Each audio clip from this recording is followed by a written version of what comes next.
tumeingia kwenye ndoa zetu na wazazi. Wazazi ndio wana control ndoa zetu. Ndio anayefuatilia shuleni watoto, ni mama ndio anayefuatilia. Uongo kweli? Na Yesu anasema anayependa mwili wake anatakiwa aulishe na kuutunza. Anatafuta muosha vyombo. We mama, unanielewa? Mpaka nyoka akaenda kufanya mjadala na Eva mpaka wanamaliza, alikuwa wapi? Wakina mama tungekuwa tunakumbuka ile habari ya uchungu, tungezaa hata watoto wawili. Wiki ya ndoa na mahusiano imefika. Misingi tujenge upendo wa dhati. Wiki ya ndoa na mahusiano imefika. Tujenge misingi, tujenge upendo wa dhati. Ndoa ni baraka, ni agano la milele.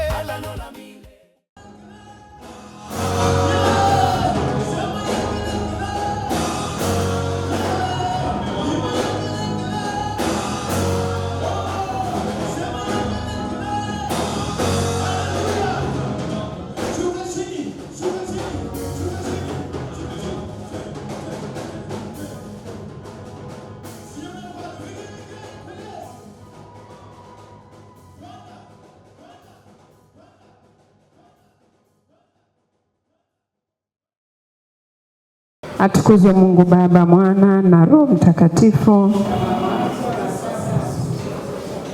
Atukuzwe Mungu Baba, Mwana na Roho Mtakatifu. Baba yetu na Mungu wetu, tunakuinua, tunakubariki, tunakutukuza. Asante kwa jioni njema ya leo, siku ya pili ya semina yetu ya ndoa. Tuna kila sababu ya kulitukuza jina lako, maana umetuwezesha kufika hapa.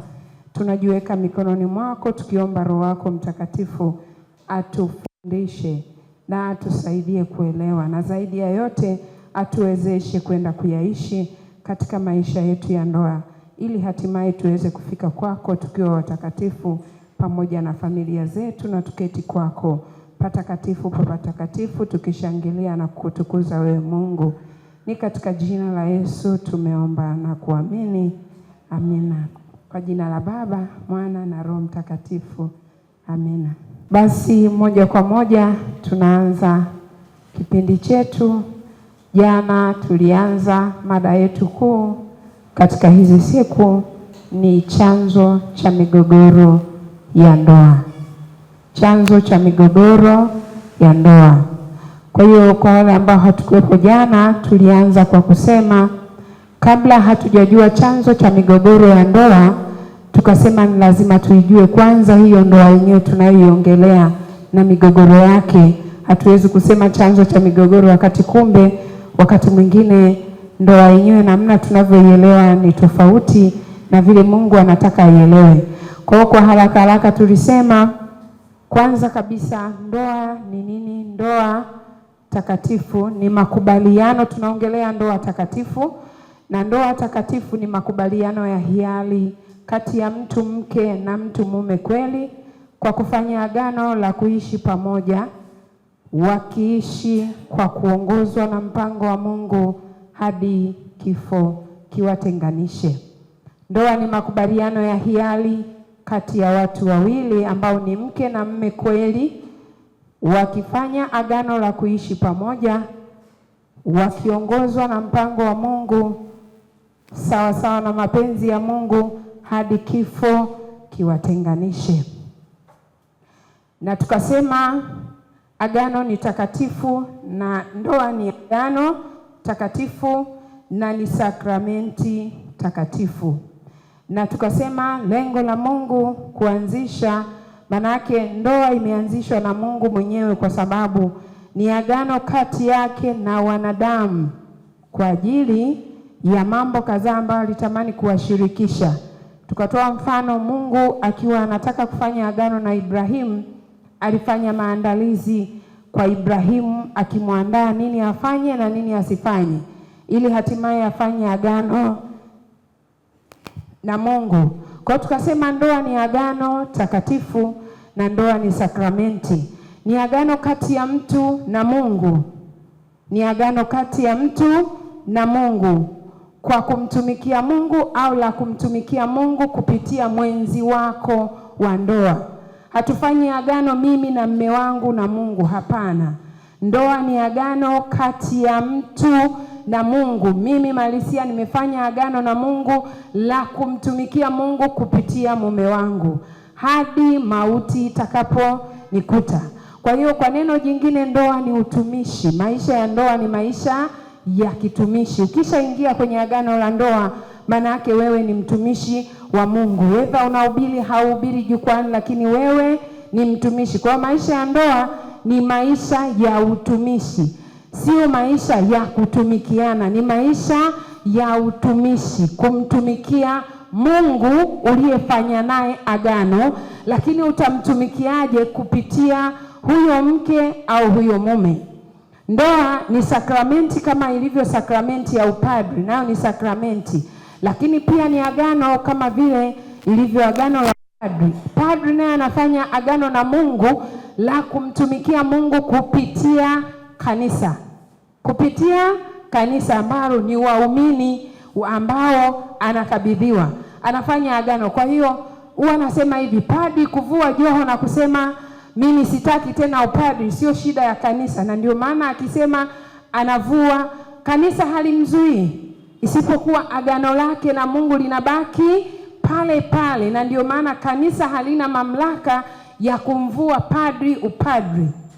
Lina mamlaka ya kumfungia kutoa huduma ndani ya kanisa, lakini upadri haiugusi kwa sababu ni agano kati yake na nani? Na Mungu. Kwa hiyo akisema mimi sitaki tena huu upadri, manake ametangaza Mungu utakatifu, mimi na wewe tena basi. Vivyo hivyo na agano la ndoa nalo ni agano. Unafanya agano wewe na Mungu la kumtumikia Mungu kupitia mke wako, kupitia mume wako. Kwa hiyo unapotangaza kwamba ninataka divorce, nataka kuachana, sitaki ndoa, tafsiri yake kwa maneno mepesi unatangaza kukataa utakatifu. Tunaelewana vizuri? Wale tuliokuwepo jana tulisema agano hili, kusudi la Mungu alikusudia wanaoishi hili agano kwa sababu ni takatifu wawe watakatifu, na kinachozaliwa nacho kiwe kitakatifu cha Mungu, na hatimaye twende kwake tukiwa watakatifu, na tukaketi naye patakatifu pa patakatifu. Hilo ndio agano takatifu la ndoa takatifu, na hiyo ndio sakramenti takatifu ya ndoa takatifu.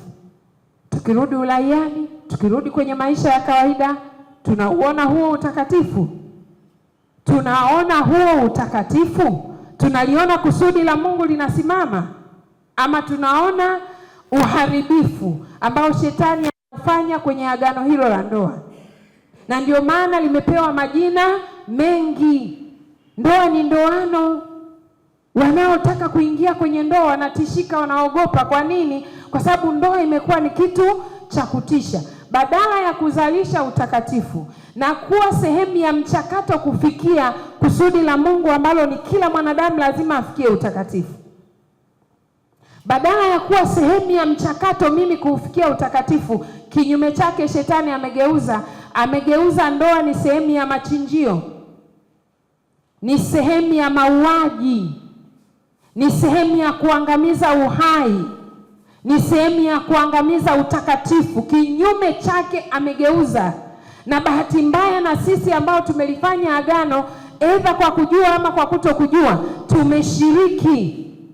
Lengo la Mungu kuanzisha hili agano ni kutuwekea wanadamu mahusiano yetu na yeye kuimarishwa, lakini alikuwa anataka kutushirikisha sehemu ya uungu wake. Tunashirikishwa sehemu ya uungu wake, na ndio maana ni takatifu. Na ndio maana akasema kwamba atamfanya mtu kwa sura na mfano wake. Anatushirikisha sehemu ya utakatifu, sehemu ya uungu wake. Lakini akasema, akawaambia, akamuumba mwanamke na mwanamume, na akasema wakazae na kufanyaje? Kuongezeka. Na ndio maana tendo takatifu la ndoa takatifu lina malengo makuu matakatifu. Lengo la kwanza ni kujitakatifuza sisi wenyewe kwa kufurahia uumbaji wa Mungu. Hawa wanandoa wawili wanaposhiriki tendo takatifu la ndoa takatifu, nieleweke hivyo, tendo takatifu la ndoa takatifu linafanywa na wanandoa, na ni lengo hilo, sio kinyume na hapo. Na lengo lake la kwanza ni kufurahia uumbaji wa Mungu. Unaposhiriki lile tendo, unapofika kule kwenye kilele, maana yake ufurahie uumbaji wa Mungu. Mungu anajua kuumba. Mungu ametengeneza kitu kizuri, ufurahie uumbaji wa Mungu. Furahi kweli na ufurahi jumla, na iwe hivyo kwa jina la Yesu. Amen. Tumsifu Yesu Kristo Milele. Lakini kinyume chake limekuwa ni sehemu ya maumivu. Lakini lengo la pili la agano hili la ndoa ni kushirikishwa uumbaji. Ni kushirikishwa uumbaji. Ndio maana akasema mkazae na kuongezeka. Ndio maana nimesema lengo la Mungu ni kushusha ule utatu mtakatifu wa Mungu Baba, Mwana na Roho Mtakatifu, akaushusha kwetu kwa mwanadamu, yani mke, mume na Mungu. Na hao ndo wanaoshiriki kwenye hilo tendo takatifu, na hao ndo wanaoshiriki kwenye uumbaji. Kwa hiyo Mungu ametushirikisha sehemu ya uungu wake. Na ndio maana anasema wakatawale samaki wa baharini na ndege wa angani. Ametushirikisha ile sehemu ya uungu wake, na akatumilikisha, na akatupa hiyo mamlaka na sisi tuweze kutawala pamoja naye, kumiliki pamoja naye. Anasema mkatiishe samaki wa baharini. Tuwe na hiyo mamlaka, tutiishe kinachoinuka, tuwe na uwezo wa kutiisha miili yetu, kutiisha kila kinachokuja kilicho kinyume na mapenzi ya Mungu. Lakini ili tufikie hapo, ni lazima tuishi utakatifu. Na kinyume chake tumejikuta tumekuwa dhaifu sana. Na kwa sababu hili ni agano takatifu, maana yake sasa kinyume chake, badala ya ule utakatifu, badala ya kuona ndoa na wanandoa, ukimwangalia kuna ile hali hata kuakisi utakatifu haipo. Imekuwa ni sehemu ya machinjio, imekuwa ni sehemu ya watu kuuana, imekuwa ni sehemu ya watu kuumizana. Wakati mwingine sio lazima kwenye ndoa kama haijaishiwa kwenye kusudi halisi la Mungu ambalo ni utakatifu. Ndoa shetani ameigeuza imekuwa ni sumu mbaya kuliko sumu zote ambazo unazijua duniani. Ni sumu inayoua taratibu bila kujua na kufa. Hata wewe unayekufa haujui kama unakufa. Yaani inakufyonza taratibu ndani, huku unajifariji, lakini ndani unatafunika, unajifariji, unaingia kwenye majuto. Unasema, kwa nini nilioa hiki kituko? Kwa nini nilioa sio mwanamke tena? Kwa nini niliolewa na hili li shetani? Kwa nini hili li mwanamume? Kwa nini hili li mwanamke? Ndani unatafunika, yani unalika taratibu. Mengi tunayokuja kuyaona ni matokeo ya maumivu ya ndoa. Majeraha yaliyoko ndani yetu ndio tunakuja kuyashuhudia, ndio yanatokea sasa hivi, ndio tunachokiona. Matokeo ya majeraha ya ndani, maumivu ya ndani yanayosababishwa na ndoa, ndio yamepelekea ushoga, ndio yamepelekea usagaji, ndio yamepelekea dhambi za Sodoma. Tunasema hapana, Sodoma haipo. Dhambi za Sodoma zipo, zinafanyika, na kibaya zaidi hata wanandoa tunashiriki. Watoto wetu wanashiriki. Sitataja sehemu. Nimerudi juzi, nilikuwa sehemu,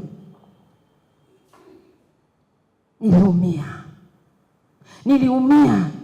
Tumekaa na mabinti tumekaa na mabinti ambao wanaandaliwa kwa jambo fulani, lakini nilipofika ndani, kama vile nikawa naona mapicha, nikisimama naona mapicha ya uchi mengi. Ukisimama tukianza kuongea unaona mapicha ya uchi mengi sana.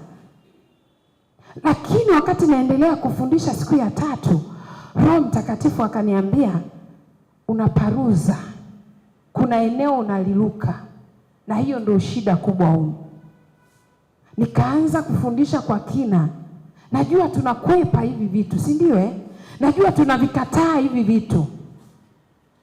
Bahati mbaya au nzuri, sisi watu wa ndoa na familia, hili ni sehemu yetu nyeti na muhimu.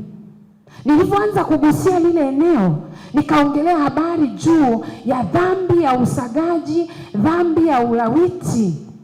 Na Mungu anasema nini? Anasema hiyo dhambi inamfaa mtu kufa, apate adhabu ya kufa.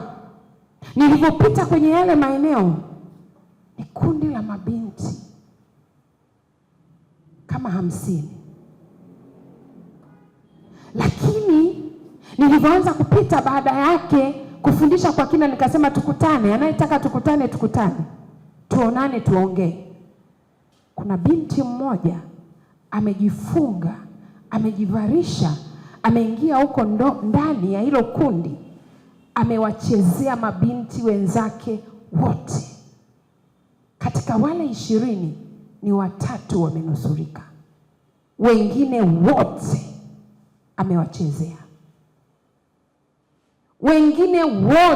amewachezea, na ni kama wake zake, na bila wao kujijua na hawajijui. Ni dada ambaye ukifika, hata wewe ukiingia, hata mimi nilipoingia, ni mtu wa kwanza kumzoea. Anazoeleka kirahisi, ni mcheshi, ni mkalimu, ni mtu wa ajabu, anazoeleka kirahisi. Tulivyofuatilia kwa ndani na kuambia wale mabinti kama kuna chochote ndani, nikaa naambiwa amefanya nao agano. Nikaambia kama kuna mtu amepewa zawadi na huyu mtu, ilikuwa ni kila mtu peke yake. Ukimuuliza kuna zawadi amekupa, hakuna ambaye hajapewa zawadi. Katika zawadi zote alizowapa, zawadi kuu ni pete. Na alikuwa anawavalisha. Anamwambia, nimekuletea zawadi rafiki yangu, mpenzi wangu. Mimi ni rafiki yako, mimi ni mpenzi wako, si rafiki, ni mpenzi wako. Nimekuletea zawadi. Iko wapi? Funga macho, leta mkono wako. Anamvalisha pete na anamvalisha kidole hiki. Tumsifu Yesu Kristo. Milele amina. Ni mambo ya kawaida kabisa tunaona, lakini hiyo ndo hali tulionayo. Lakini chanzo chake ni nini? Ni maumivu ya familia, ni maumivu ya ndoa. Kuja kukaa na huyu binti, alitelekezwa na mama akiwa na miezi 8. Amekuja kumwona mama yake akiwa tayari sio wa Tanzania, akiwa tayari ameshamaliza form 4, ndio anamwona mama. Lakini mama hashtuki, bado mama hana mapenzi. Binti amekataa kuwa mwanamke. Anasema sioni sababu ya kuwa mwanamke, kama mwanamke ni katili kiasi hiki. Na alimwacha yeye, akatoroka na mimba ya mdogo wake. Kamwacha na miezi 8, katoroka na mimba ya mdogo wake. Anakuja kukutana na huyo mdogo wake, hata yeye akulelewa na mama. Alilea, alivyofikisha miezi 8 kamtelekeza kwa mtu. Akaolewa na mwanamume mwingine, sijui alizaa na mwanamume mwingine, akazaa watoto 2, akatelekeza watoto, akawafungia chumbani. Siku ya 3 majirani ndo wanasikia.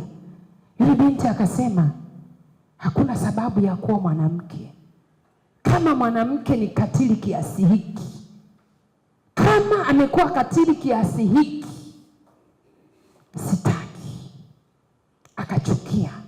Kwenye hali ya kawaida utasema alitaka. Na nataka nikuambie, binti yuko furu kweli kweli, yuko furu kweli kweli. Lakini hayo yote ni matokeo ya uasi, ni matokeo ya uasi. Si familia tunajiona tuko salama, hatuko salama. Tunaokaa na vijana na mabinti, na sio ukae naye kwenye kongamano kama hili. Hawakwambii kuna maeneo ambayo tukizama, tukikaa, tunaambizana, ndipo unaona hali ilivyo mbaya. Dhambi za Sodoma zinatendeka. Tumsifu Yesu Kristo. Milele. Amina. Lakini tulisema chanzo kikubwa cha kwanza kwa faida ambao hawakuwepo, kwamba nimefafanua ni agano takatifu na ni sakramenti takatifu, na hilo agano umelifanya wewe na Mungu wako. Kwa hiyo kukaa na huyo mume wako mkorofi, kukaa na huyo mke wako mkorofi ni sehemu ya utumishi wako. Sema amina. Amen. Ni sehemu ya utumishi wako na agano hilo ni sehemu ya mchakato wa wewe kufika mbinguni kwa Baba ukiwa mtakatifu na ukaketi patakatifu pa patakatifu. Neno la Mungu pia linatuambia unawezaje kusema unampenda Mungu usiyemuona na wakati unamchukia jirani yako unayemuona. Sisi wanandoa, jirani yako wa kwanza ni mume wako. Yes. Jirani yako wa kwanza ni mke wako. Ndani mna miezi 3 hamuongei. Utaniambiaje rafiki yangu unapanda jukwani kuhubiri Injili? Unaihubirije? Kuna namna ambavyo inatufyonza ndani. Hii ni agano. Mimi kusimama kufundisha, kusimama kuhubiri, hii ni karama. Ni karama tu, hili ni agano. Na tunapolifanya hili agano, linabeba hatima ya maisha yako yote yaliyosalia hapa duniani. Ikiwemo kazi yako, ikiwemo maono yako, ikiwemo utumishi wako. Na ndio maana linavyokufyonza, manake na ule inawezekana ni mtumishi, hata ukawa ni mtumishi mkubwa, lakini kumbe ili agano kuna namna ambavyo linakuvuta. Haujafika pale ambapo Mungu anataka ufike. Inawezekana mafanikio yako ni makubwa. Fuatilia watu wengi ambao wameingia kwenye ndoa, walikuwa ni vijana wazuri, walikuwa ni wadada wazuri, wenye maono makubwa, wenye malengo makubwa, lakini akiingia kwenye ndoa utaanza kusikia tuko pamoja. Vipi ndugu yetu, mbona tuko pamoja, nimetingwa na mambo mengi lakini tuko pamoja. Wapi? Fellowship hatukuoni. Tuko pamoja. Na ukianza kufuatilia, ulikuwa na malengo, hata wewe uko hapa. Tumsifu Yesu Kristo. Ikiwa naongea unarudi kwako. Kabla hujaoa au hujaolewa ulikuwa na maono makubwa na ulikuwa unaona kabisa kwamba ninafanikiwa mapema. Lakini ulipoingia kwenye ndoa kuna namna fulani hivi umevutwa. Yaani unajikakamua, unajitutumua, lakini kuna namna ambavyo agano limekuvuta. Ndoto zako zimefifia, maono yako yamefifia, yamebaki ni kama vile nifanye au usifanye. Unafanya lakini hakuna matokeo mazuri. Mwambie mwenzako agano. Agano. Agano ulilofanya linashikilia kila kitu. Anasema amewaunganisha, mmekuwa mwili mmoja. Maana yake na package yenu ni moja. Mmepanga nini? Maono yenu ni pamoja. Hii ndoa ikikuvuruga, hulali usingizi, unabaki unawaza ndoa, maono yanakwenda. Hii ndoa ni sumu inayoua taratibu, na ndio maana watu tunazeeka kabla ya wakati. Uongo kweli? Tumsifu Yesu Kristo. Milele. Amina. Kwa nini? Ni sumu inayoua taratibu. Lakini kusudi la Mungu sio mauti kwenye ndoa. Kusudi la Mungu ni utakatifu. Lakini kwa sababu ya mapokeo yetu, kwa sababu pia ya kukosa mafundisho ya kina na sahihi kabla ya kuingia hata kwenye hilo agano, tunaingia tu kwa sababu wakati umefika, basi unaingia kwa sababu ulimuona baba na mama anaishi na unaenda kuishi ya baba na mama. Huwa nawaambia kuna watu unaweza ukafikisha miaka 50 ya ndoa, haujawahi kuishi ndoa yako. Unaishi ndoa ya watu wengine. Fikra unazoingia nazo kwenye ndoa sio za kwako, ni za wengine. Uliona ndoa zilivyo mbaya za wengine, uliona mateso kwenye ndoa ya wengine, umeingia nayo. Uliona baba alivyokuwa anaishi na mama, ukaona ni mtindo sahihi. Uliona mama alivyokuwa anaishi na baba, ukaona ni mtindo sahihi. Hiyo ni ya baba yako, sio ya kwako. Miaka 50 naishi, unasema naishi kwenye ndoa, lakini hujawahi kuishi kwenye ndoa yako, unaishi ndoa za watu wengine, ya rafiki yako, na ndio maana mke wako sio rafiki yako, na ndio maana mume wako sio rafiki yako. Ukikutana na changamoto, unayemkimbilia ni rafiki yako mwingine, kwamba tu nilisoma naye, kwamba tu ndo ana ushauri mzuri. Kwa nini? Kwa sababu uko kule, fikra zinazotenda kazi ndani sio za kwenu. Tumsifu Yesu Kristo milele. Tulipitia jana wale tuliokuwepo, tukasema jambo la kwanza au wasi namba moja ambao umebeba, yani mgogoro namba moja ambao umebeba migogoro yote, tulisema ni nini? Uasi. Hiyo ndio sababu kubwa, uasi. Uasi tukasema ni kutokutii maagizo ya Mungu, na kutokutii maagizo ya Mungu ni dhambi, na uasi ni dhambi. Tumetii maagizo ya Mungu. Tukatoa mfano wa Ibrahimu. Mungu alimwambia aondoke yeye, aache ndugu zake na jamaa zake, lakini Ibrahimu akaondoka na nani? Na Lutu ndugu yake. Na huko mbele Ibrahimu alikutana na zawadi yake. Ibrahimu alikutana na changamoto, mpaka pale aliposhtuka Ibrahimu akasema, ndugu yangu, chagua unakoenda. Na alipoachana na Lutu tu, jana tulisoma Mwanzo ile sura ya 12 habari ya Ibrahimu. Mwanzo sura ya 12 aya ya 1 mpaka ya 3 nadhani.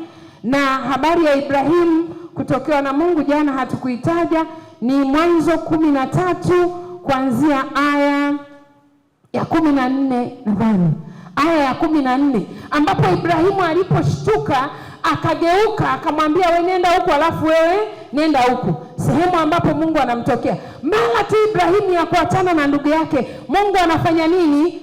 Mungu anamtokea, anaanza kumwonyesha baraka. Tulisema agano linaambatana na baraka, linaambatana na ahadi, linaambatana na ulinzi, linaambatana na mambo mengi mazuri. Akaziona baraka za Mungu, akaanza kuambiwa hili ni la kwako, akakabidhiwa urithi wake, akakabidhiwa haki yake. Lakini ni baada ya kukubali kuachana na Lutu. Kwa nasi tukasema tunaingia kwenye ndoa na wakina nani? Wakina Lutu. Kwa hiyo na wewe sio mbaya uliyeko hapa leo hii unayesikia, ikikupaa sana, ukiona inafaa uachane na nani? Na Lutu, ili ushuhudie baraka za agano, ushuhudie ahadi ambazo Mungu ameziahidi kwenye hilo agano takatifu, ambazo tunazipata kwenye kile kitabu cha Mwanzo, ile sura ya 1 kuanzia aya ya 26 na kuendelea. Mungu anasema zaidi mkaongezeke. Mungu akawabariki, anatumilikisha. Zile ni ahadi za agano takatifu la ndoa takatifu. Lakini je, kwenye maisha yetu tunazishuhudia? Hatuzishuhudii, kwa sababu ndani yake tumeondoka na wakina Lutu. Tulisema Lutu namba moja ni wazazi. Ni wazazi. Tumeingia kwenye ndoa zetu na wazazi. Wazazi ndio wana control ndoa zetu. Wazazi ndio wanaendesha ndoa zetu. Binti ameolewa lakini kama yuko kwao. Kijana ameoa lakini kama yuko kwao. Kila mnachokifanya lazima baba ahusike. Kila mnachokifanya lazima mama ahusike. Mama yuko kwake lakini anatoa amri kwenye nyumba ya mtoto wake. Kijana ameoa lakini bado ni mtoto. Unaweza ukaendelea kuwa mtoto mpaka miaka 50, na tusikuweke kwenye kundi la wanaume. Tumsifu Yesu Kristo milele. Tusikuweke kwenye kundi la wanaume, bado ni mtoto, kwa sababu huwezi kujisimamia. Na Mungu amesema wewe ni kichwa, wewe ni kiongozi, wewe ni mfalme. Sasa mfalme anayetegemea maongozi ya mamake, wewe ni changamoto. Huwezi kufanya kitu. Tumeingia na wakina Lutu, tumeingia na dada zetu kwenye ndoa, tumeingia na rafiki zetu kwenye ndoa. Huyu ni rafiki yangu wa damu. Rafiki yako wa damu, my friend, ni mke wako, ni mume wako. Habari ya rafiki yako wa damu, rafiki nje. Tukiingia ndani, rafiki yako namba moja ni mke wako, ni mume wako. Mwambie mwenzako achana na Lutu. Achana na Lutu. Kwa tukasema kwenye huo uasi Rutu namba 1 ni wazazi, lakini tukawa tunaendelea. Rutu namba 2 ni mila na desturi. Mila na desturi za makabila yetu, koo zetu, familia zetu. Kwenye familia yetu sisi mwanamume huwa hafui nguo. Kwenye familia yetu sisi mwanamume hapiki. Kwenye kabila letu sisi mwanamume habebi pochi ya mke wake. Nikatoa mfano wa kesi ya pochi tu. Mchumba kampokea mchumba wake pochi, anaiweka kwenye kiti, moto ukawaka. Wazazi wanasema hawezi kumbebesha pochi mtoto wetu. Kuipokea tu na kuingiza ndani. Sisi Wachaga mwanamume hafanyagi hivi. Sisi Wahaya mwanamume hafanyagi hivi.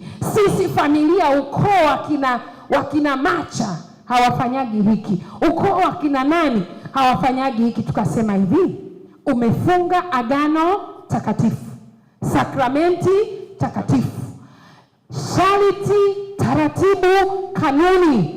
Ni kanuni za Kikristo na sio za Kichaga. Sheria ni za Kikristo na sio za Kimakua. Sheria na kanuni ni za Kikristo, na sheria na kanuni za Kikristo juu ya agano la ndoa tunazipata wapi? Humu.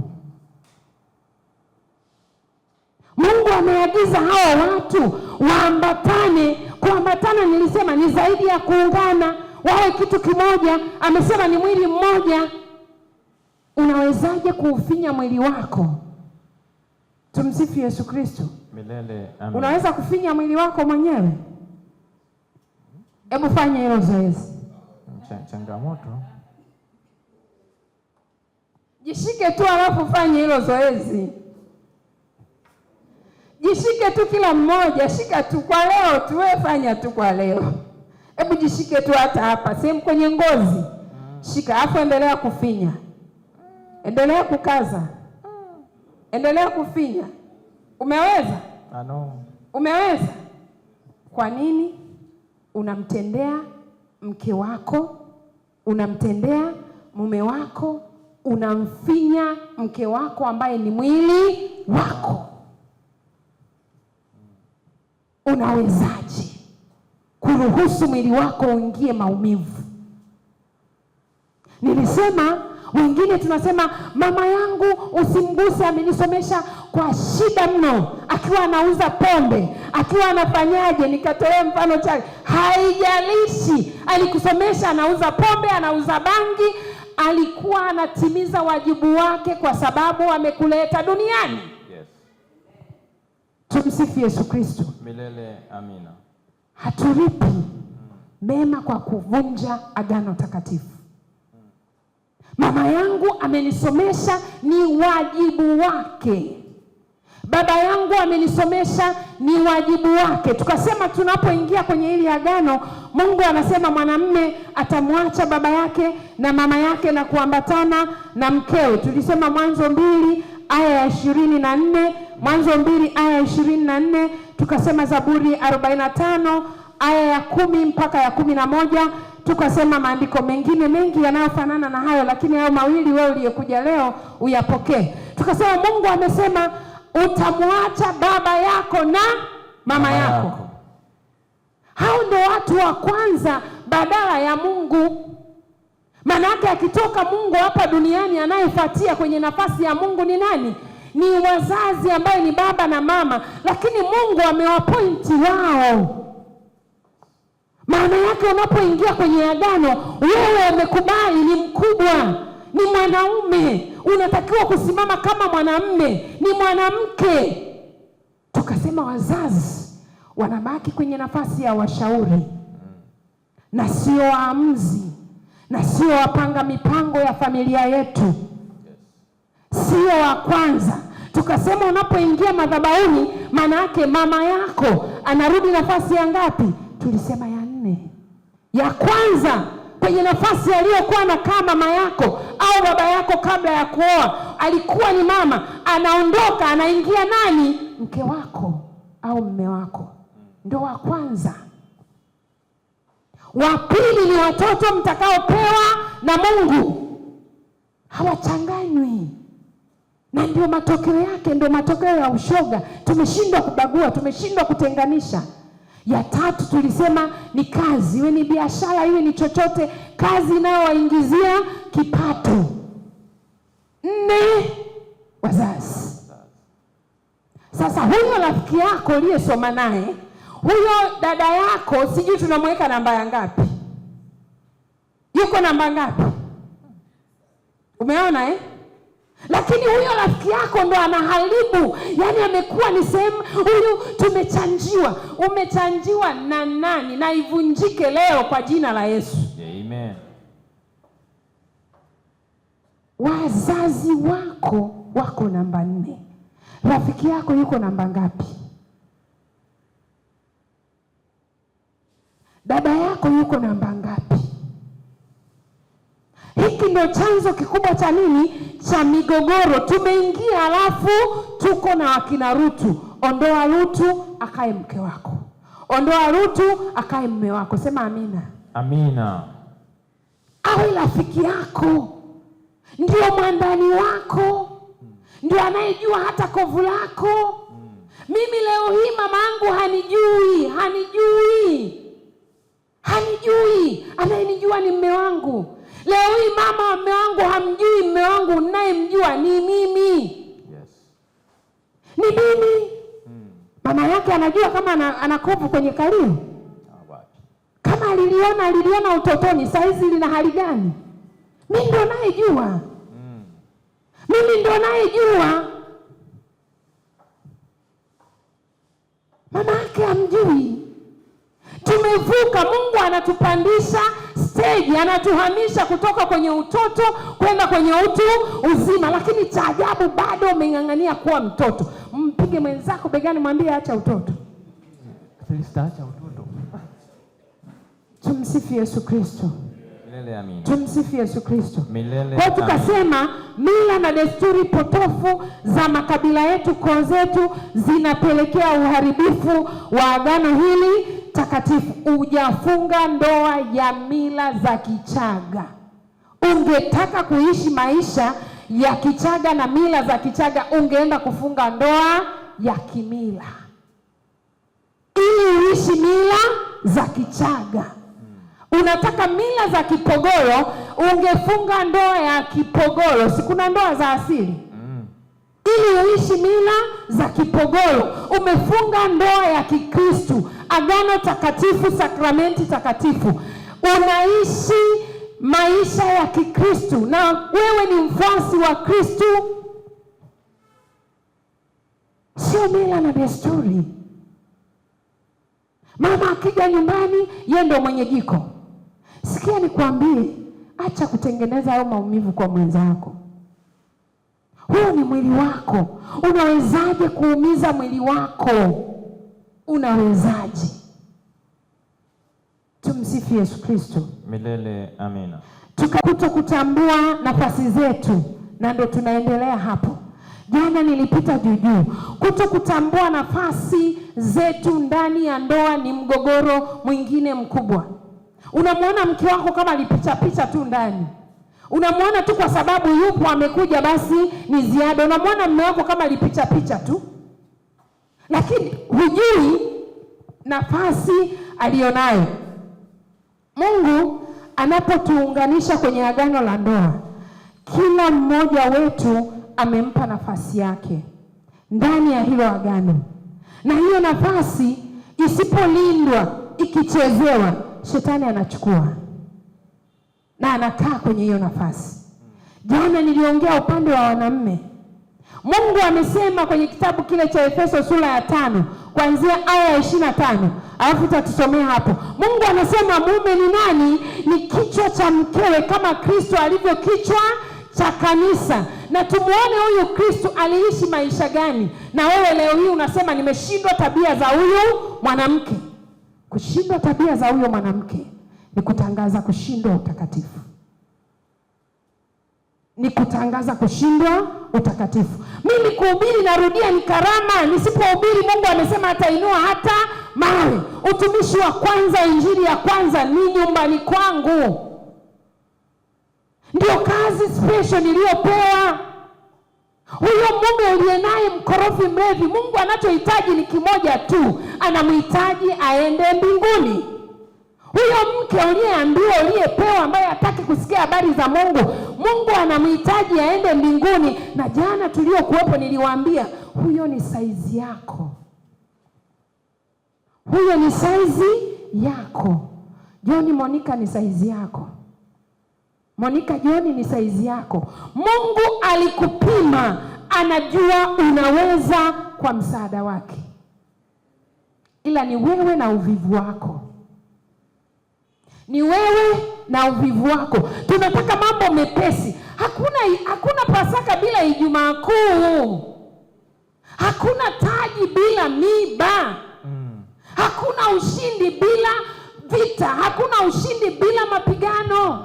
Utatuambiaje umeshinda wakati uchezi? Utatuambiaje umeshinda wakati unakimbia mechi? Hakuna ushindi mwepesi.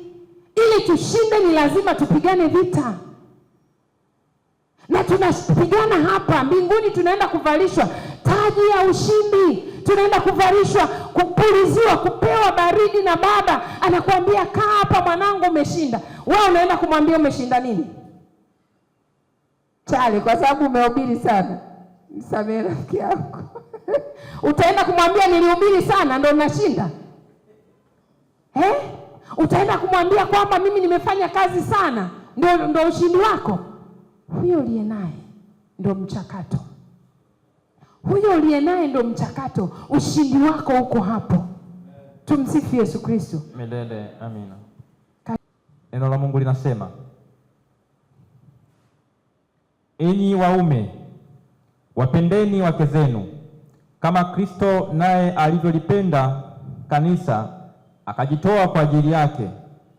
Enyi waume wapendeni wake zenu kama Kristo, sawa sawa na Kristo alivyolipenda kanisa.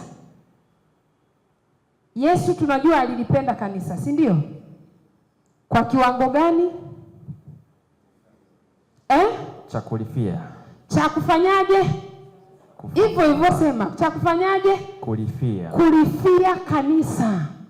Wewe mwanamume leo inakuwaje unatoroka kwenye ndoa yako, unaenda kwenye mchepuko eti mwanamke ni mshenzi, ana tabia mbaya? Wewe ni Kristo. Huyo ni Kristo gani muoga kama kanjiwa? Huyo ni Kristo gani muoga? Huyo ni Kristo gani anayekimbia mapigano? Huyo ni Kristo gani anayemwacha shetani ashinde?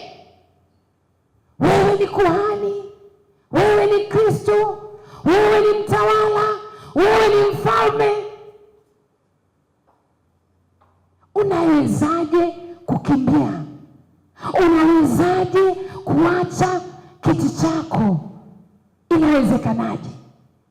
Mungu alikosea kukuweka wewe sawa sawa na Kristo. Anasema kama Kristo, sawa sawa na Kristo alivyolipenda kanisa. Labda Kristo alilipenda kanisa takatifu, si ndio? Ndio maana alivumilia. Na wewe ndio maana unataka mke mtakatifu moja kwa moja, mwema kama Bikira Maria. Ndio maana huyo unasema umeshindwa, si ndio?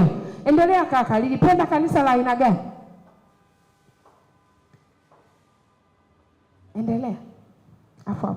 Ili makusudi alitakase na kulisafisha kwa maji katika neno, apate kujiletea kanisa tukufu lisilo na hila wala kunyanzi wala lolote kama hayo. Huyo mke uliye naye ndio kanisa lako, ndio agano ulilolifanya na Mungu. Kumbe hata Kristo alilipenda kanisa ovu, chafu, lisilo mheshimu, na ndio lilimvua nguo. Ama sio kanisa ndio lilimvua nguo mbele ya mama yake? Wewe umepita kama Kristo alikopita?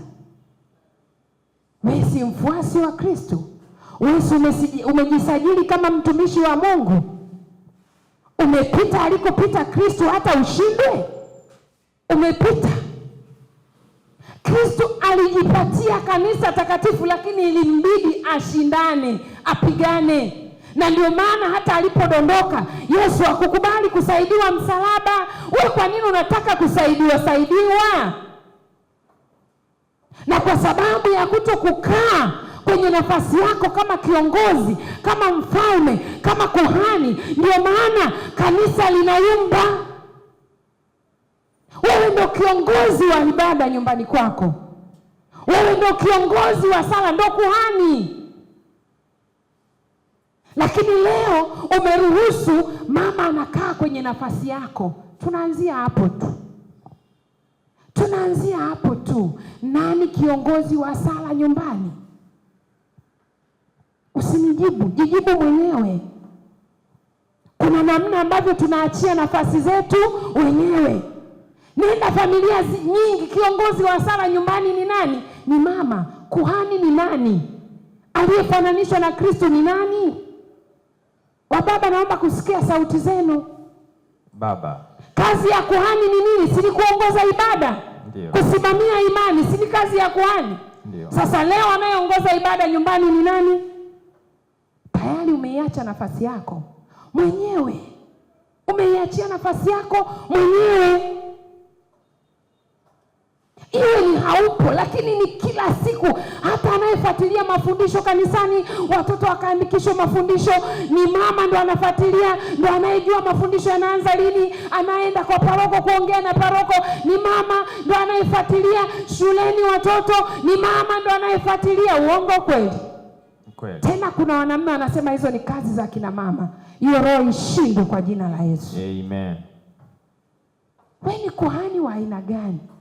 Wewe ni mfalme wa aina gani usiyeweza kusimamia mambo ya utawala wako? Nani akusaidie? Kwa taarifa yako, shetani anasimama na anasimama, anakamata mwanamke, na anajua akikamata mwanamke wewe amekumaliza. Kama huamini, kamuulize Samsoni, na kama huamini, kamuulize Adamu Edeni. Nini kilimpata? Alimwacha wapi Eva mpaka nyoka akaingia? Hilo ndo swali la msingi. Alikuwa wapi akamwacha Eva mpaka nyoka akaenda kufanya mjadala na Eva mpaka wanamaliza? Alikuwa wapi? Na ndio maana hata aliyeanza kupewa adhabu ni yeye.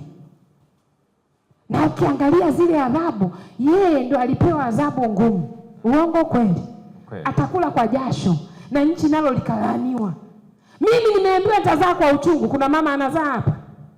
Kuna mama anauma uchungu hapa anazaa? Niliumwa nikitoka kule nimesahau. Uongo kweli? Wakina mama tungekuwa tunakumbuka ile habari ya uchungu, tungezaa hata watoto wawili. Tukimaliza tumesahau. Wewe unakula kwa jasho mpaka dunia iishi. Tumsifu Yesu Kristo. Milele amina. Uko wapi baba? Nafasi yako umemwachia nani? Tumeruhusu wenyewe, tunaona ni mambo madogo. Watoto wetu wanahitaji baba aje shule, mtoto anajivunia. Binti analinga, kama ni mtoto wa kike analinga, baba yangu amekuja shule leo. Lakini hamuoni baba. Inaonekana ni kazi za kina mama. Wanamme tupo. Tunajiondoa wenyewe kwenye nafasi ama tunang'ang'ania? Tumejiondoa taratibu bila kujua. Na shetani ndo alichokuwa nakitafuta.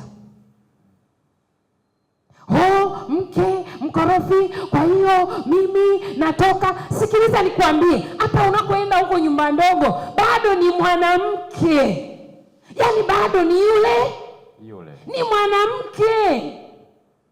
Yaani ni mwanamke. Ndio maana umeenda wa kwanza, nyumba ndogo ya kwanza imekushinda, bado umeenda ya pili imekushinda, bado umeenda ya tatu imekushinda, na wewe ambaye hujaenda usiende.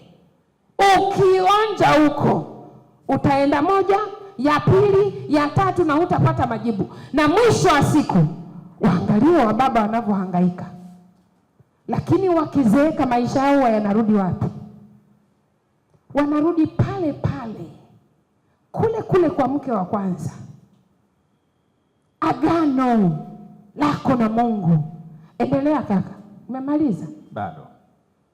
Vivyo hivyo imewapasa waume nao kuwapenda wake zao kama miili yao wenyewe.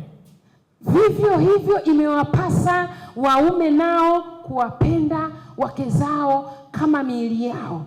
Ni kweli unampenda mke wako kama mwili wako? Ni kweli? Ni kweli? Tumsifu Yesu Kristo. Asante kwa jibu lako. Mara ya mwisho kumnunulia mke wako nguo ilikuwa ni lini?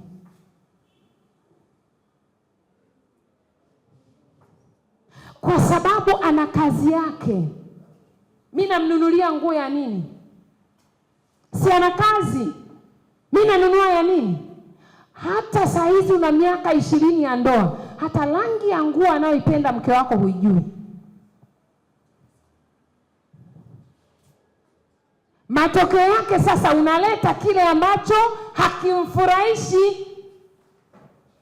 Tumsifu Yesu Kristo. Milele amen. Na iko hivi, nikupe siri baba. Iko hivi. Hakuna mwanamke asiyependa zawadi kutoka kwa mume wake. Kama yuko weka mkono juu. Kama yuko mwanamke wa hivyo weka mkono juu. Hebu geuka waangalie wanawake walio pembeni yako, sura zao. Baada ya mimi kusema hivyo. Mama usigeuke, nimekwambia wewe baba geuka. Waangalie sura zao baada ya mimi kusema hilo neno. Geuka. Monica. Umegeuka, umewaangalia wakoje sura zao baada ya neno hilo? Yes. Wana nini? Wana matabasamu shauku fulani. Tumsifu Yesu Kristo. Milele amina. Huu ni mgogoro mkubwa. Kuto kutambua tofauti zetu. Zawadi ya mwanamume kwa mke wake ni kitu kikubwa. Unajua akili yake inaimba nini? Kumbe hata akiwa kazini, kokote anakoenda ananifikiria. Yes. Ananiwaza. Yuko na mimi. Yes. Vitu vidogo vidogo, na nyinyi mnadhani hivyo vidogo vidogo ni ushamba na ni ujinga. Na ndio maana wasaidizi wetu nyumbani wanabeba mizigo. Ndio maana wadogo zetu tunaoishi nao wanabeba. Tumsifu Yesu Kristo. Milele amina. Niwape siri. Ndoa nyingi inawezekana hapa zisiwepo, lakini pia zinawezekana zikawepo. Ndoa nyingi, wanamume wengi, niwape siri, kwa sababu ya ustaarabu wenu na tai zenu shingoni, wanamume wengi sana sana, sio kidogo, wanalea watoto wasio wa kwao ndani ya ndoa na bila kujua. Wasema wewe. Mungu aliposema huyu mwanamke kaa naye kwa akili, kumbuka Mungu alipomuumba Adamu aligundua Adamu hajakamilika, si ndio? Yes. Tunakubaliana No. Na alipokuja kumuumba Eva, usisahau alimuumba Eva kwa sura na mfano wa Mungu na akamwekea nafasi yake. Lakini vilivyokuwa vimepungua kwa Adamu viliwekwa kwa nani? Kwa Eva, ili aje amkamilishe Adamu. Na ndio maana Eva ni ukamilifu wa dunia. Eva ni ukamilifu wa mume. Eva ni ukamilifu wa kanisa. Eva ni ukamilifu wa familia. Na ndio maana Mungu alipomaliza kumuumba Eva, alifunga kazi. Aliendelea kuumba. No. Lakini kabla hajamuumba Eva, moyo wa Mungu haukutulia. Kulikuwa na kitu anahisi kina miss kwenye dunia. Alikuwa anahisi dunia haijakamilika. Kwa hiyo Eva ana dapo. Eva ana dapo ya kwake na ya kukujazia wewe. Na mwanamke akiamua kusimama na udelila, sio akiamua, shetani akiingia akaondoa ile roho ya huruma na unyenyekevu iliyowekwa ndani yake, akavaa udelila. Niliwaambia jana, Samsoni aliondoka kuondoka. Usizani habari ya Samsoni inamhusu Samsoni, inakuhusu wewe.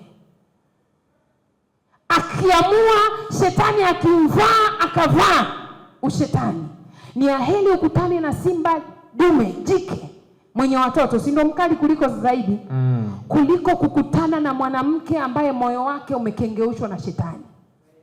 Huwa ni shetani furu, hashindwi kukuua na anakuua taratibu. Mwanamke hahitaji kutafuta sumu ya kukuua, hahitaji kutafuta sumu ya panya, anakuua taratibu bila kujua wewe unakufa. Amesema kaeni nao. Tumsifu Yesu Kristo milele. Lakini haya yote yanatoka wapi? Baba, umesahau kukaa kwenye nafasi yako. Mpaka leo una miaka 10 humjui mke wako, hata hujui anapenda nini, hata hujui ni zawadi gani ukimpelekea unakutana na tabasamu, hata hujui rangi ya nguo anayovaa, ndio maana ukimpelekea haipokei kwa furaha. Sio rangi anayoipenda. Na wewe mwanamume ndani yako unasema hivyo ni vitu vidogo vidogo, kwa mwanamke ni vitu vikubwa vikubwa na vina maana kubwa. Kuna sawa kina baba tunakosa vya uvunguni kwa sababu ya kiburi chetu. Hahitaji vitu vingi. Hivyo vidogo unavyoviona, umerudi kazini, una zawadi za watoto lakini una ya kwake special. Tusiseme ni ujinga, tusiokoke tukampita Yesu.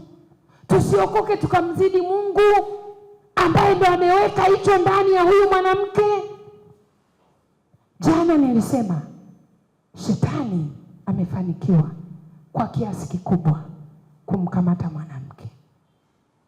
Na hii ndo hatari kubwa sana.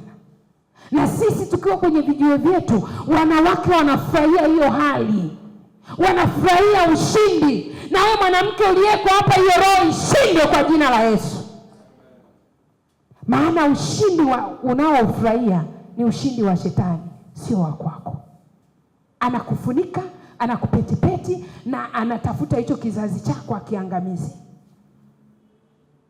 Tumsifu Yesu Kristo. Kristo alilipenda kanisa lile ovu, akalifia, akawa yuko tayari pamoja na uovu, lakini lengo aliweke wakfu, akalitakatifuza kanisa lake. Na wewe baba vivyo hivyo, umeambiwa umpende, ana tabia mbaya mpende. Upendo unageuza, upendo unabadilisha, sio maneno makali, sio ugomvi, sio makofi, hayabadilishi, unamfanya awe sugu. Sio maneno magumu, sio komandi. Upendo, ndio maana Mungu amesisitiza kwako mwanamume, penda. Ana kiburi wewe, penda. Anadharau wewe, penda. Mungu hajasema akikuheshimu ndo umpende. Kwani Kristo alivyotupenda si tulimheshimu? Si tulimvua nguo? Si aliendelea kubeba? Kuna sehemu alisema Mungu yakomeshe haya mabinadamu. Alituombea na msamaha. Umemaliza kaka?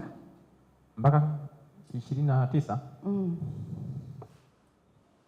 Maana hakuna mtu anayeuchukia mwili wake popote. Hakuna mtu anayeuchukia mwili wake popote, bali huulisha na kuutunza kama Kristo. Bali huulisha na kuutunza. Ndio maana nimekuuliza mara ya mwisho kumnunulia nguo mke wako ni lini?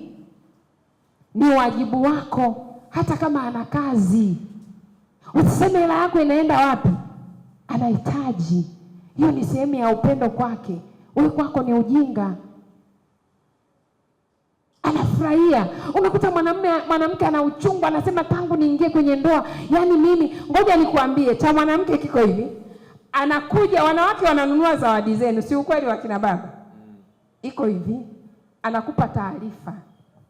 Yani hiyo ni message. Ukiona ameleta zawadi ujue anasema wewe shtuka, naomba nunua zawadi. Uongo dada? Na ndio maana akikuletea mara ya kwanza amehesabu, anasubiri ujibu, na umekaa umetulia.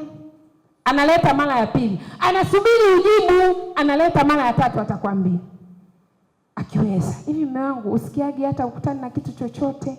Yaani hata usikiagi hata siku moja kuninunulia zawadi? Na akikuuliza baba, unaona upuuzi, si ndio? Anapoleta cha kwake anatoa taarifa kwamba hiki nakihitaji, na wewe baba umeshindwa kusimama. Na Yesu anasema anayependa mwili wake anatakiwa aulishe na kuutunza. Sijui baba kwa kiasi gani. Usiseme naleta chakula ndani, usiseme nanunua matunda ndani. Hayo ni kwa ajili ya familia. Usichanganye habari ya familia na yeye. Yeye ni special, yeye ni Marikia. Usichanganye habari kwamba ulichonunua kwa ajili ya familia na yeye kinamhusu. Hicho kinaihusu familia. Amen. Umemaliza? Ndio. Jana tulisoma wanafunzi walisemaje, tunakumbuka kwenye Mathayo tuliposoma Mathayo 19. Baada ya kuyasikia hayo wanafunzi walisemaje?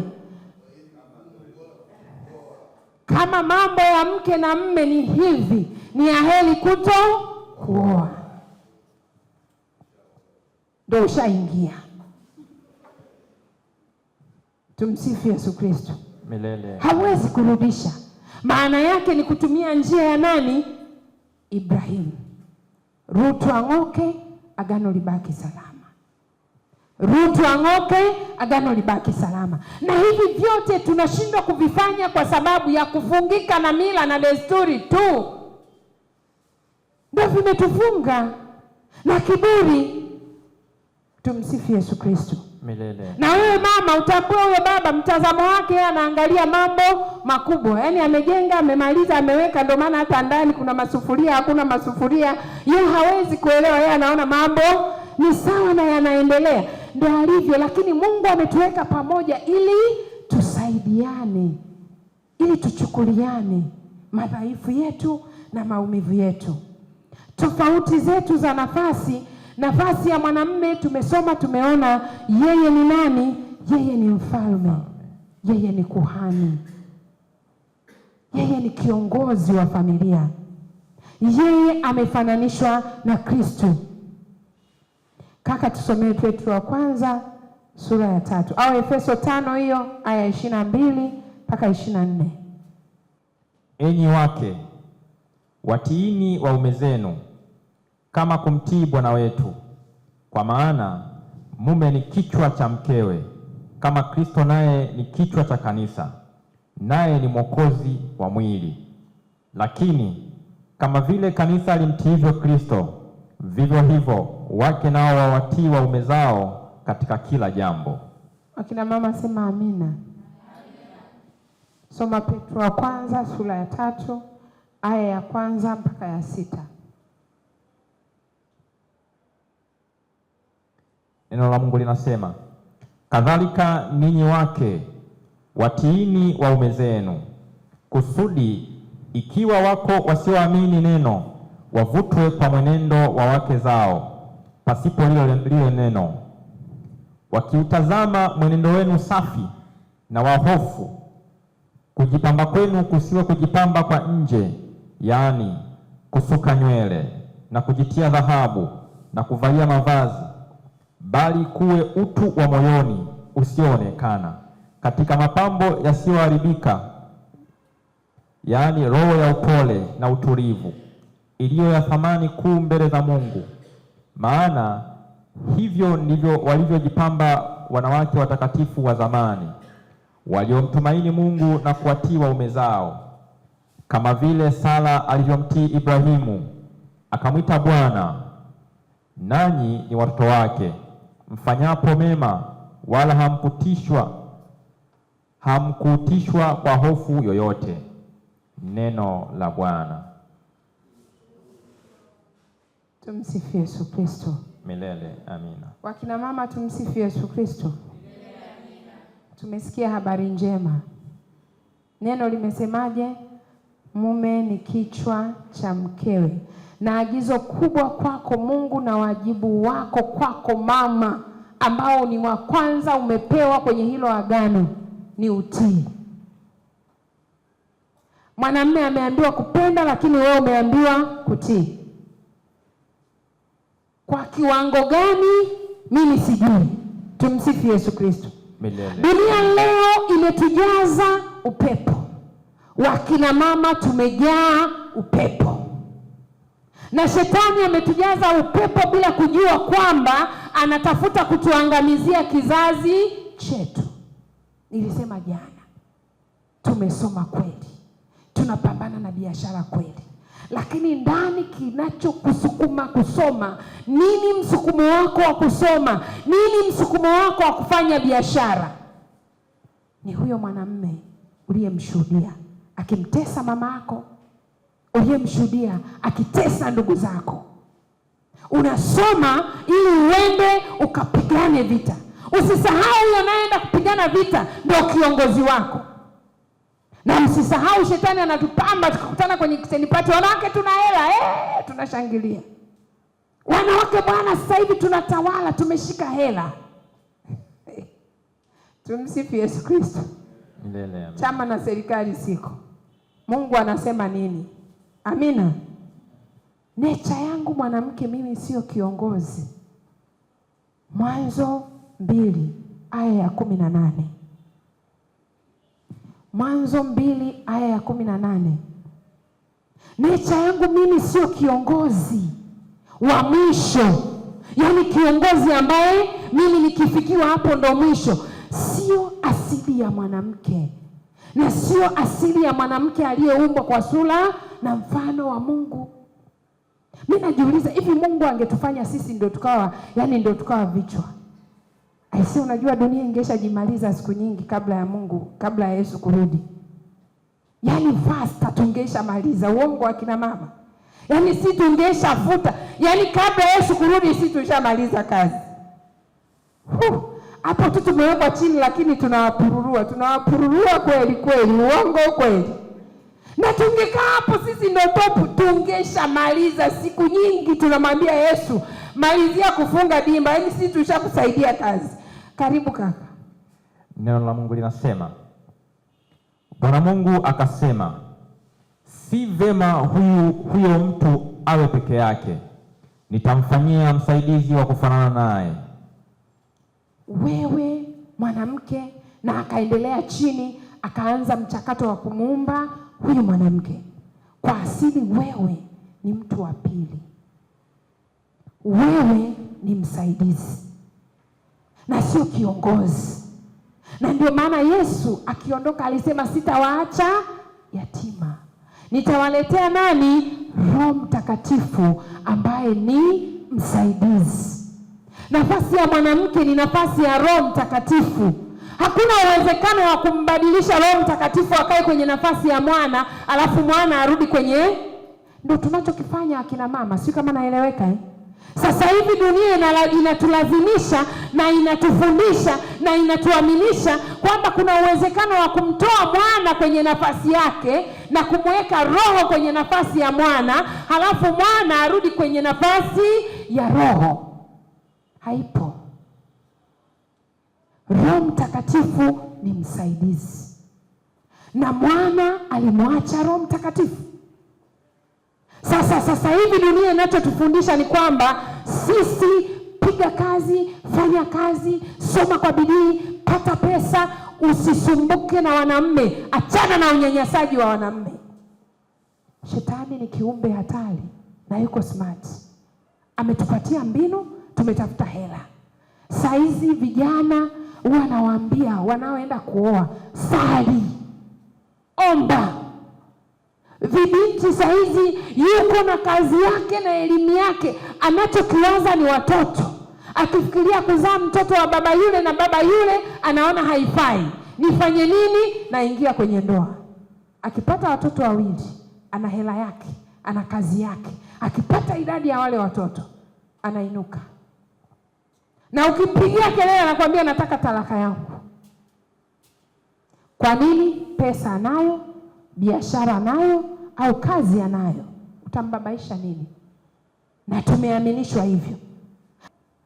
Na tunashuhudia maangamizi. Na tunaolia machozi ni sisi. Tunajisifu tumeshinda.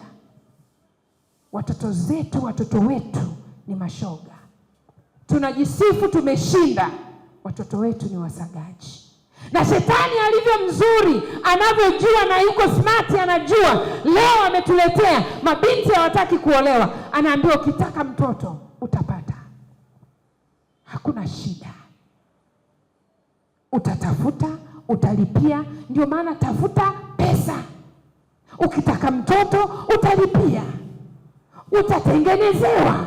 Utalipia, utaletewa, utachagua sura ya mwanamume. Unataka kuzaa mtoto Muhindi, unataka kuzaa na Mchina, unaletewa, unachagua, unaenda kupandikiziwa, unaenda kutengenezewa maabara, halafu unakuja unaletewa, unawekewa tumboni, unalea mtoto, unaitwa mama, na mtoto asiyemjua baba maisha yake yote. Huko ndo shetani alikotufikisha. Mimi nataka leo niseme jambo hili gumu. Najua kuna wakati hatuwezi kuhubiri ukweli. Tumsifu Yesu Kristo. Tuko na hali mbaya, tusijifunike. Mungu ameumba watu kwa sura na mfano wake. Wa sura na mfano wa Mungu. Mungu alitengeneza hiki: mwanamke, mwanamume na Mungu, si ndio? Utatu mtakatifu, Mungu Baba, Mwana na Roho Mtakatifu. Akaishusha hiyo mamlaka kwetu wanadamu, na ndio maana kuna Mungu mke na mume. Yai, mbegu, Mungu anapulizia pumzi ya uhai. Huyo ndo wa sura na mfano wa Mungu.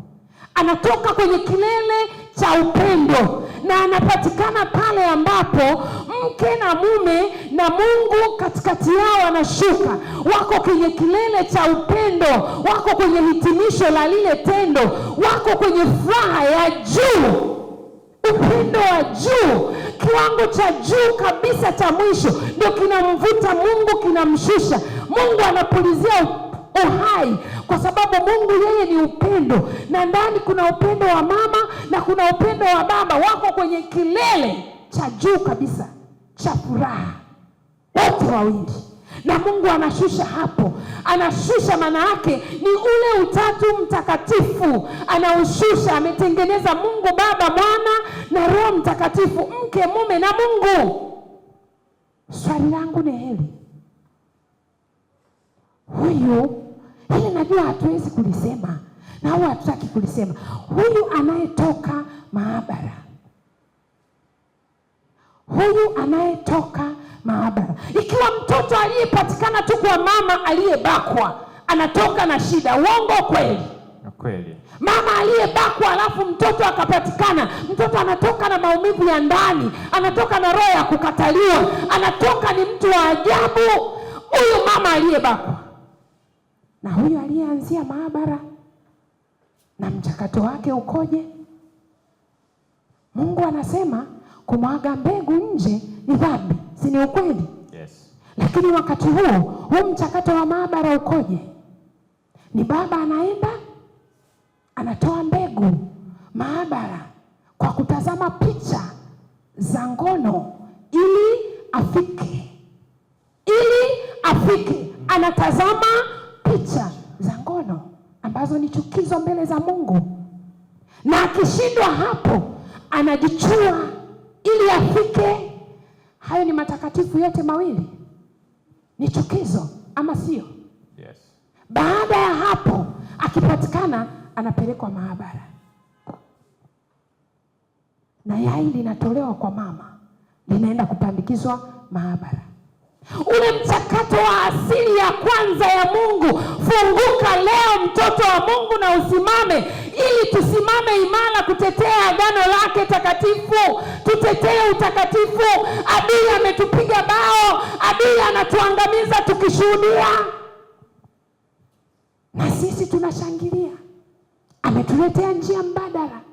Ule mchakato wa kwanza wa uumbwaji. Swali langu, una connection na Mungu? Mtoto analetwa kwenye tumbo la mama, hatua ya pili. Akisha kuwa ametoka kwenye mchakato wa kwanza, ndo analetwa kwa mama, anaenda kuwekwa kwenye mfuko wa uzazi moja kwa moja. Ule mchakato wa kwanza wa kutungwa mimba kwenye mirija, atembee mwenyewe aende.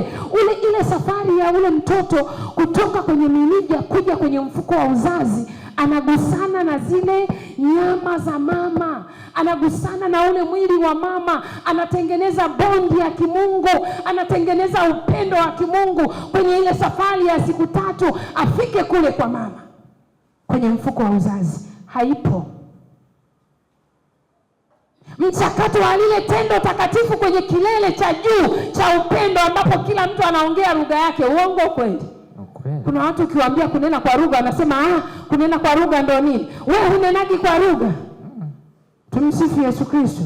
Wana ndoa hamneni kwa lugha? Tunanena. Mnapofikaga kule juu mnaongeaga lugha gani?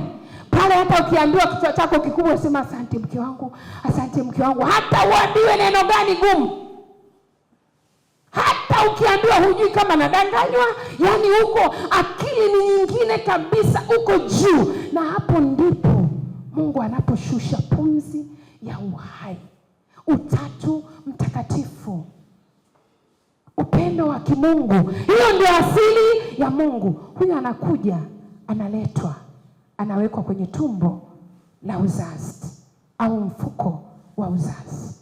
Ndio mchakato wa kurudi kwa mama unaanzia hapo. Ni kweli, mtanisamee madaktari kama mpo, ni ukweli.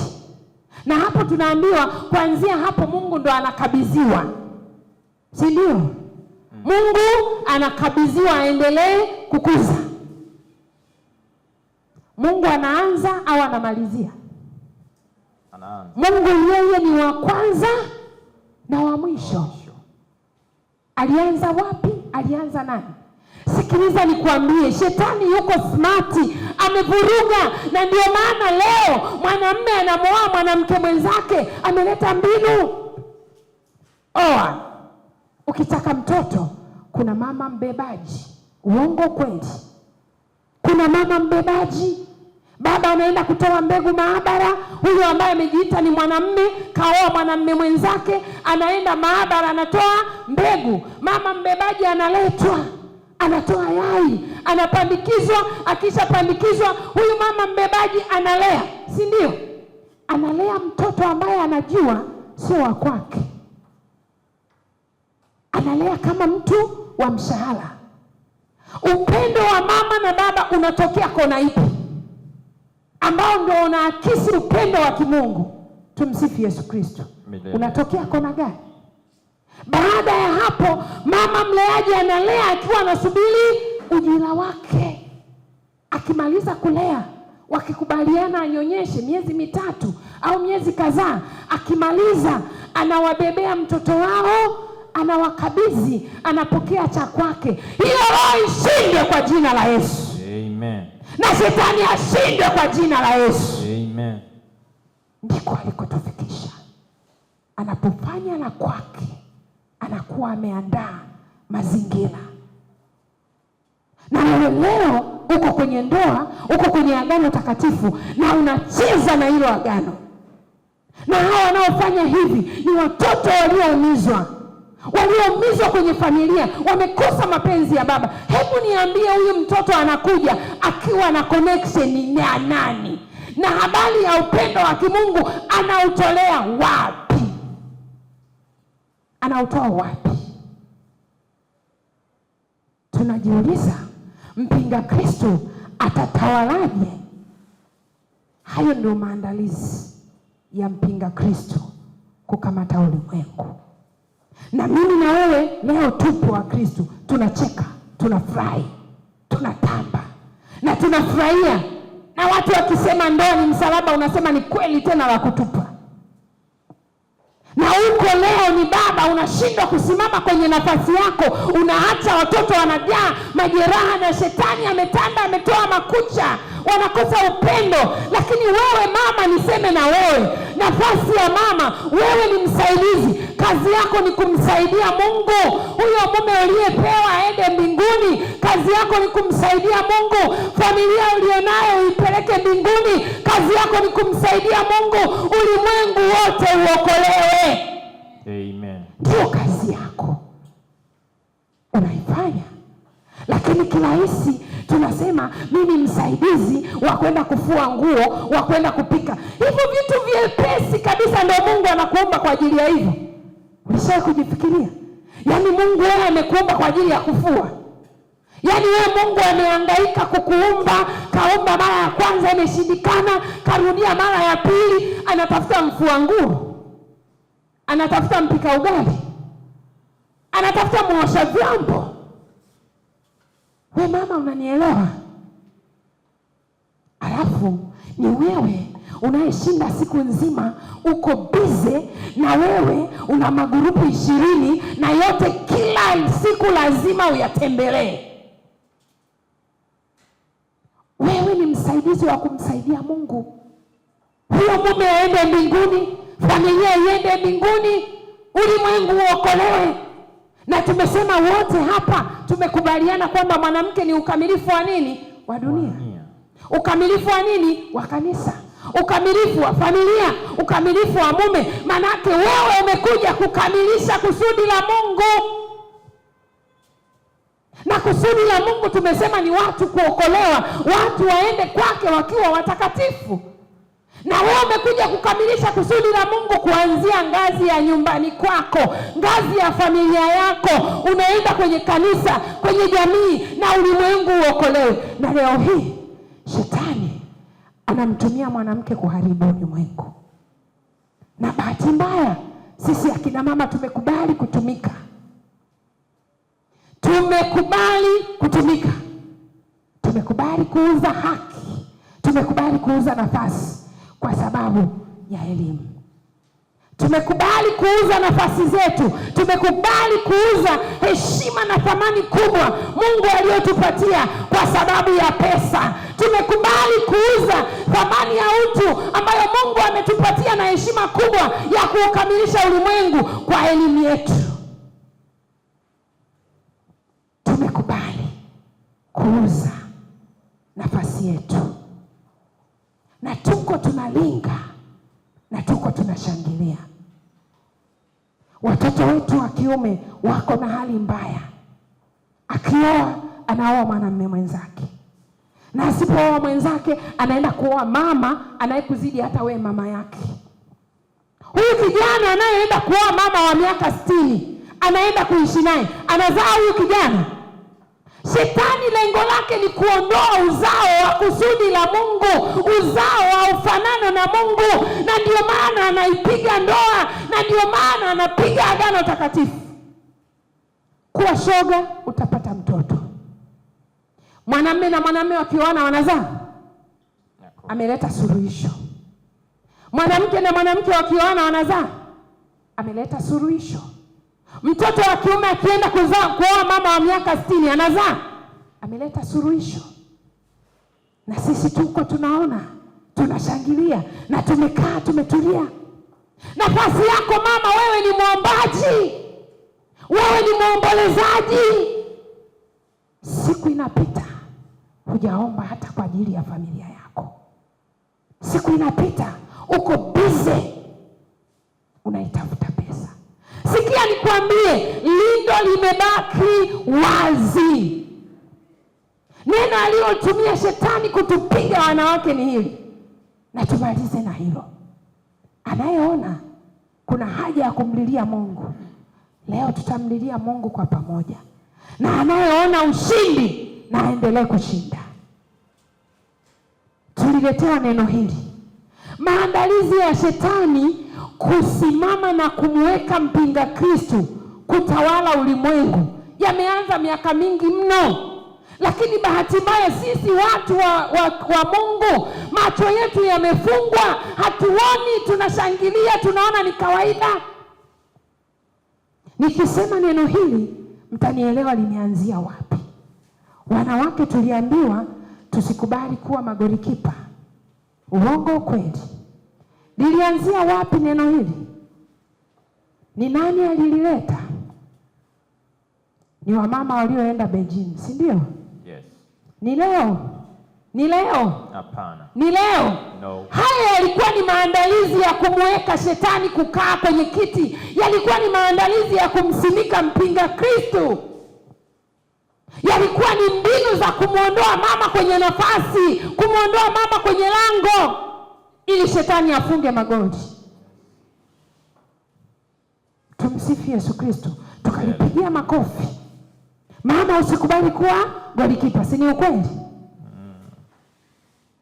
Neno la Mungu linasema, sikia binti, tega sikio lako. Binti mwenye kuasi, utatangatanga hata lini? Tazama, Mungu ameumba jambo jipya, mwanamke atamlinda mume wake.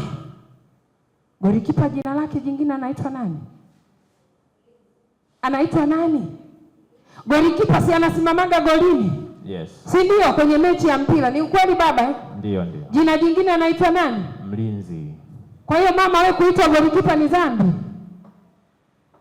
Umeona shetani alipocheza na sisi, tukakataa ugolikipa, tukakataa kusudi la Mungu, tukakataa nafasi tuliyopewa na Mungu, tukaingia ulingoni, tukaanza kucheza katikati, na sisi tukapiga magoli katikati, na hatimaye goli likabaki wazi, na shetani anafunga magoli anavyotaka. Tumeingia katikati. Uongo mama? Tunacheza katikati, tunacheza katikati. Lindo tumeacha wazi, kwa sababu tuliambiwa tusiwe magolikipa. Na mimi Mungu ananiambia wewe ni golikipa, na kazi yako ni kudaka magoli ya shetani yasiingie kwenye mlango wa nyumba, yasiingie kwa mume, yasiingie kwa watoto, yasiingie kwa kanisa. Ni kazi yako wewe kudaka magoli. Wewe ni mlinzi, wewe ni golikipa. Ukaona ni neno zuri na baya, tukakataa. Tumeingia katikati kucheza, tukaingia kuitafuta hela, tukaingia kuitafuta pesa, tukasahau lindo. Sijasema ni dhambi kuwa na pesa, lakini mama, unatoka saa 11 unarudi saa 6 usiku. Watoto wanajilea, watoto wanalelewa na dada wa kazi. Na Yeremia anatuambia adui amepenyea madirishani ili angamiza watoto wetu wa kiume, vijana wetu walio njia kuu, na watoto wetu walio ndani. Anawaangamiza bila sisi kujua. Usimuone kijana anaitwa shoga leo, wameanzia nyumbani kwenye familia. Usimuone binti ni msagaji leo, wameanzia nyumbani kwenye familia zetu. Lakini kwa sababu mlinzi wa lango hayupo, anacheza katikati, goli limebaki tupu, hakuna mlinzi wa goli. Mlinzi ameingia katikati, naye anasakata boli katikati, mlinzi anacheza katikati, lindo limebaki wazi, watoto wanapigwa, waume wanapigwa, viongozi wa familia wameondoka, Kristo anaondolewa kwenye kiti chake, na sisi tunabaki tunajisifia. Hiyo roho ishindwe kwa jina la Yesu. Amen. Tumekataa nafasi adhimu na kubwa Mungu aliyotupatia, tukaingia katikati, tukaanza kucheza. Na leo hii mapigo yanakuja. Taniambia unachokiongea mimi akinihusu. Sikia nikwambie, haujui kinachoendelea kwa watoto wako mama. Haujui kinachoendelea, haujui.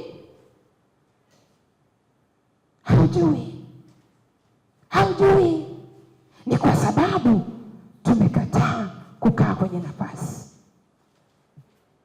Mwanamume amekubali kujiondoa kwenye nafasi kama kichwa cha familia, kama kiongozi wa familia, amekubali kujiondoa mwenyewe. Na mama, ukaletewa neno, kataa kuwa golikipa. Na Mungu anasema wewe ndo mlinzi, wewe ndo mlinda lango, wewe ndo muombaji, wewe ndo msaidizi, wewe ndo nafasi yako ni Roho Mtakatifu, mbeba maono ya familia, wewe ndo kila kitu. Amekutwika kazi nyingi, amekutwika biashara kubwa. Ni kweli unaenda nje ya nchi kila siku, ni kweli una pesa za kutosha, lakini unafahamu kama mtoto wako ni msagaji, lakini unafahamu kama mtoto wako ni shoga. Hautayaona leo. Kama kuna mtu amenielewa, nyenyuka kwa miguu yako. Kama kuna mtu amenielewa, nyenyuka kwa miguu yako. Tulie kwa ajili ya kumwambia Mungu. Tumwambie Mungu atusamehe kwa kukataa nafasi alizotupatia, kwa kuuza haki yetu, kwa kuuza thamani kubwa aliyotupa. Wewe baba, Mungu amekupa nafasi ya Kristo. Wewe mama, Mungu amekupa nafasi ya Roho Mtakatifu. Amekupa nafasi kubwa, umeshindwa kuisimamia. Umekimbia, lindo limebaki halina mtu. Tuomba msaada, bila wewe hatuwezi. Tuomba msaada, bila wewe hatuwezi. Roho wa Bwana, Roho wa Bwana, bila wewe. Ukiweza kufunga macho yako upate utulivu, upate kutafakari, wimbo huo ufanye kama sala kwako, haijatokea kwako.